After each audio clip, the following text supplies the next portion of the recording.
Hello, hello. Welcome to day 6 of Speak Like a Leader. Today, our topic is executive presence, connection, and appearance. Yesterday, we focused on the internal foundations for executive presence. So that was part 1, and that was confidence and clarity. Today, we're talking about the external factors. Specifically, we're going to cover connection and appearance. Now, y'all know I like to start with a question. So today's question, since we're talking about connection and appearance, is when people see you, what's their first impression? Before you even say a word, what story does your presence tell people? Here's the tea. Connection and appearance are the bridge between what you bring to the table and how others perceive it. If your confidence and clarity are the foundation, connection and appearance are the amplifiers. They determine whether people see you as approachable, credible, and ready for leadership or not. So we'll kick off today's episode on connection, the third C. Connection isn't just about what you say. It's about how you make others feel. Do people walk away from conversations with you thinking, I trust her, I respect her, I want to hear more from her? Or do they walk away feeling like they were judged, like you were demanding? Do you make people feel good? Do you speak words in a way that connects? Also, as a leader, do you create overwhelm or the perception that the sky is falling? I call it Chicken Little, right? You guys remember Chicken Little? He's like, the sky is falling, sky is falling. Sometimes, as women who know so much, we get so deep into the weeds and we can see all the things that's wrong that when we articulate or communicate those things, the feeling we give people is that the sky is falling. And in the grand scheme of things, most of us aren't doctors. We're not working on people's lives.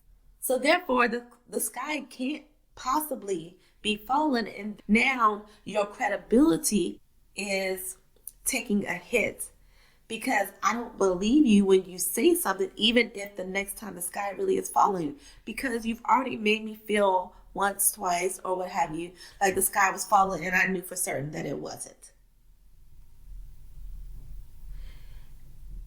And so when you think about connection and creating it, connection is required in all areas of communication. In all areas, at work, when you're talking to your kids, when you're doing your business. If you're the pastor on Sunday, the reason why his sermon resonates is because he was able to make a connection. His sermon was relatable. So when you're trying to create connection, the first thing you want to do is to know your audience. Again, what do they care about? The second thing you want to do is to adapt your tone. Are you speaking to a peer, a direct report, or a senior leader? Adjust how you deliver the message accordingly. The way that I'm communicating this with you all is based on me talking to you. If I was doing a presentation in the corporate environment, my tone might be different depending on who is in the room. Depending on even if it's the leader who likes direct communication versus one who doesn't. Always remember, this is something that we talk about a lot. We even will talk about later this month or next week when we talk about adaptability. How do you adapt your tone? And that is a part of connection because your tone is ultimately an underlying factor in terms of feelings. And however you are feeling, they will feel it. No matter whether you're smiling, whether or not you meant or your intent wasn't to be so mean, so direct, so whatever word you want to put there. How are you making people feel? How do you want them to feel? Leaders are considering this when they communicate. And then 3 for connection. I want you to start to invite collaboration. Ask thoughtful questions that show you value people's input. Now, this is going to challenge some of you all because some of you all want to present a perfect thing because you think that perfection is required of you, when in fact it is not. It rubs people the wrong way. It says that I'm a know-it-all. Not only will people push back because of it, they will also push back because it says that you are telling me what to do.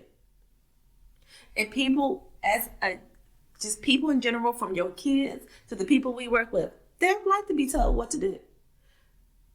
This is the reason that buy-in is required. It's more around human psychology than anything else. People want to feel like they were a part of the decision, even if they're not really. So one of the things you want to do is think about, where are the places in whatever you're working on where you can invite collaboration. You do want to be strategic about that. Don't let people go ham over what you're working on. Connection is what turns great ideas into influence. It's not just about you being in a room and you being heard. It's about being understood and being trusted. Understanding your audience, knowing what tone or in which way those people like to take in information, as well as giving them the opportunity to feel like they are participating in the decision that's going to be made, especially if it's going to impact or affect them, builds trust. And because it builds trust, it also means that it's building connection. Having connection and having trust will make your life easier. We often say we don't trust them, but have you ever asked yourself, do they trust you? And why would they trust you? Because you're a good person. The same person that makes them feel stupid. The same person that tells them their ideas might not be so great. I want you to think about that as a leader. Is that how you want the people around you to feel? Now, disclaimer moment. It is not our job to baby pacify the other folks. It is our job to show up and be good leaders. Let me be clear about that. It is our job to, if nothing else, if you don't have anything nice to say, don't say anything at all, or treat people how you want to be treated. From a leadership perspective, from a good human perspective, how are you making others feel will change how others see you. Now that we've covered the 3 C's, confidence, clarity, connection, I want to talk about something that we don't necessarily talk about to the level that we want. We tend to only talk about it when it comes to our hair. And that is appearance. And is there a look of leadership when we talk about executive presence? I am of the opinion that yes, there is an unspoken side of executive presence that has to do with appearance, whether we like it or not. Because remember, I'm here to make you fully aware of unspoken things that the system has in play, that the system requires literally of all of us. And what you choose to do with that information is on you, but I want you to be aware of the systemic things so you know which levers you want to pull, which ones you want to rally against, so that you show up as your authentic self, but you do so from a place of power, from a place of understanding what's at stake, from a place of not being caught off guard that they reacted a certain way. You knew that they were going to react that way, and it's okay.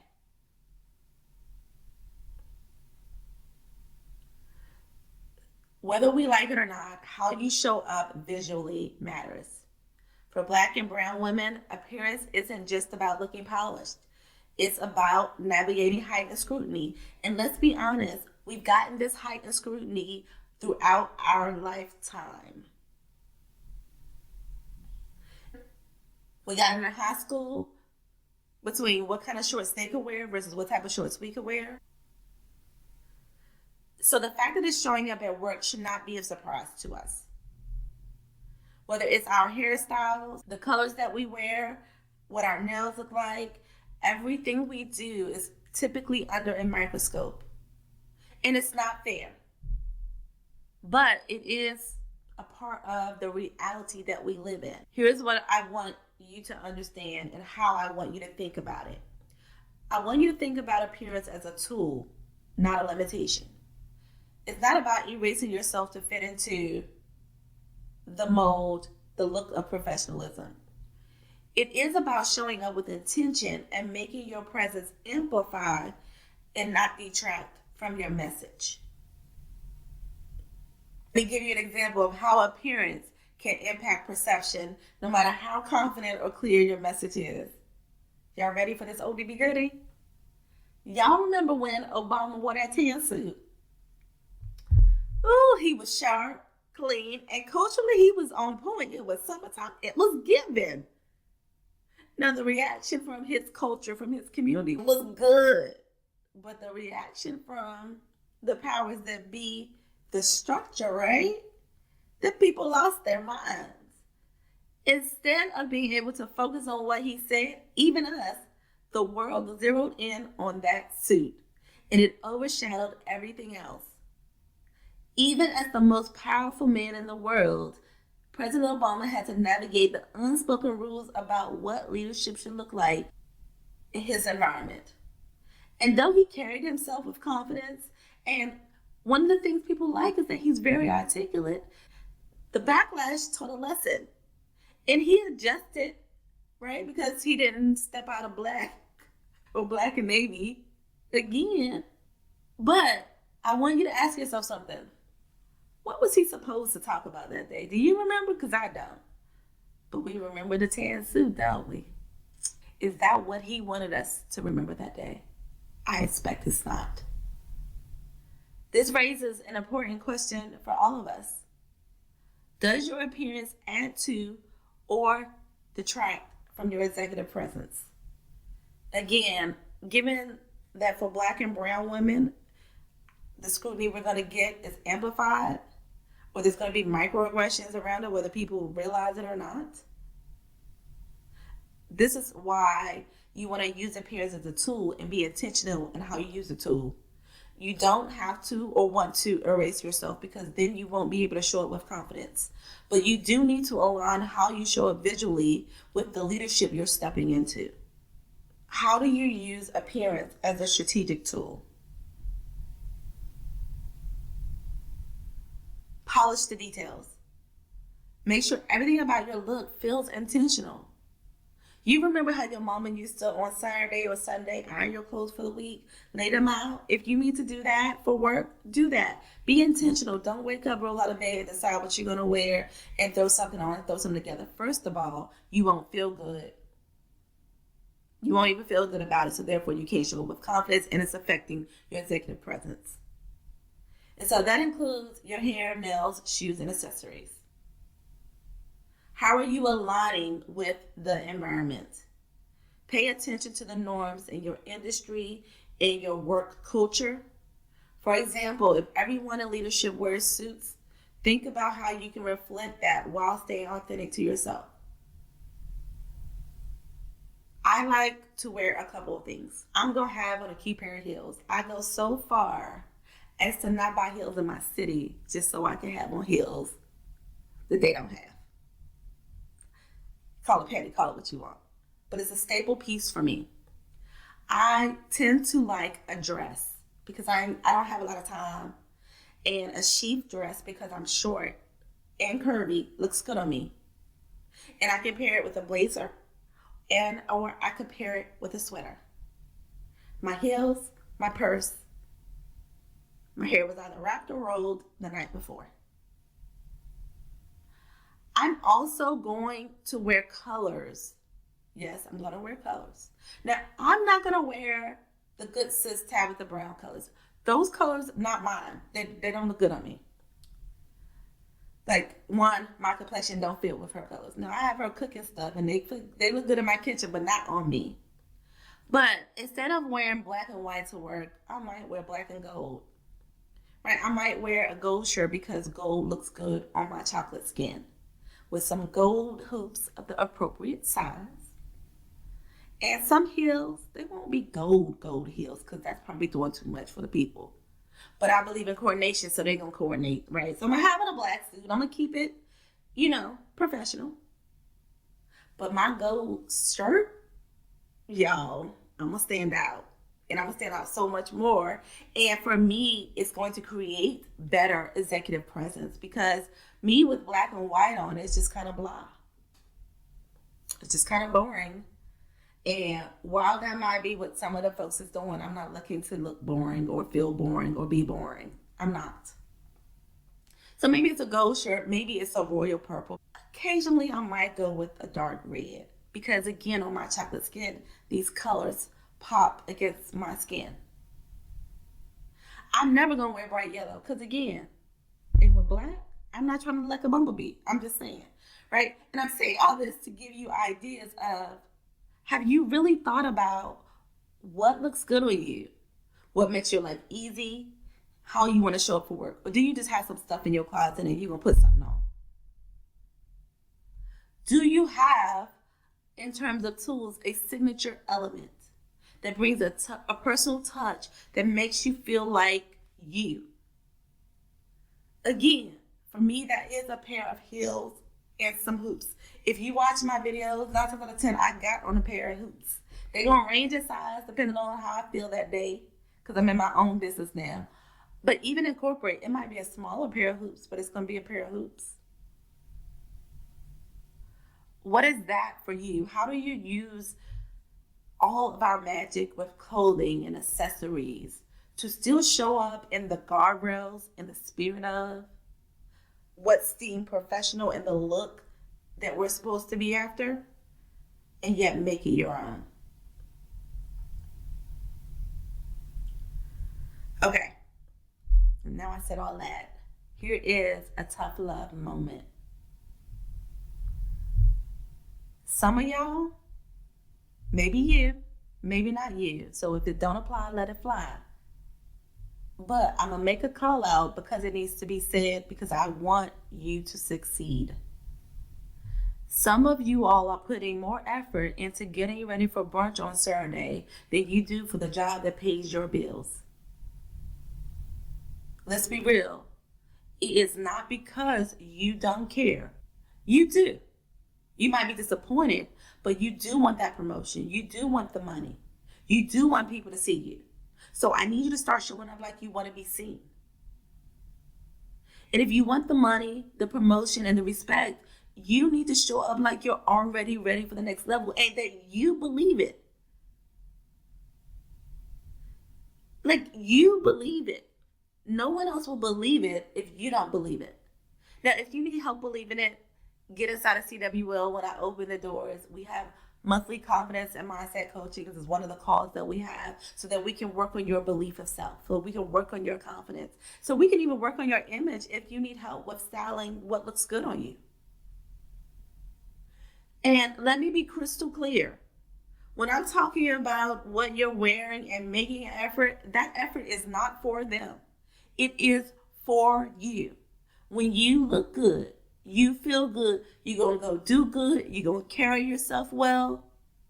Your energy is going to say, I'm that girl. Your presence is going to show up and speak to the people, and you don't even have to say a word. Your challenge for today. Evaluate how you're showing up visually. Is your appearance aligned with the leader that you want to be, the leader that you're becoming, the leadership level that you currently sit? And the next one. The second thing I want you to do is think about connection. Are you engaging with people in a way that makes them trust and respect you? In tomorrow's lesson, we'll wrap up and we'll talk about how you pull all of the things that we talked about this week together. How do you keep momentum with the tools and things that we have referenced? But for today, all I want you to remember is when you align confidence, clarity, and connection and your appearance, you don't just participate. You don't just hope to be seen. You command the room and you lead. I'll talk to you tomorrow.